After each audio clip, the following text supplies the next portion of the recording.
ED का इकडं आली, ईडीनं का त्यांच्यावर कारवाई केली, या सगळ्या गोष्टी ईडीला विचारायला पाहिजेत.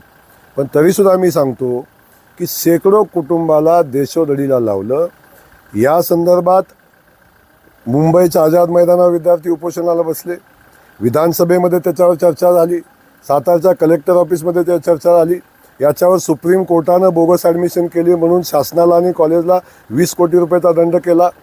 या देशमुख कुटुंबावर फसवणुकीचे किमान आत्तापर्यंत 147 गुन्हे दाखल आहेत आणि 147 गुन्हे या कुटुंबावर दाखल असताना जर ईडीनं कारवाई का केली म्हणून आपण विचारत असू आणि जयकुमार गोरेचं नाव घेऊन आपण केलेल्या पापातनं आपण जर सुटका करून घ्यायचा प्रयत्न करत असाल आणि त्याच्यासाठी वेगवेगळ्या विरोधकांना, आता निवडणुकीमध्ये भांडवल पाहिजे म्हणून या विरोधकांना सोबत घेऊन आपण पुढे जात असाल तर मला वाटतं ते योग्य नाही.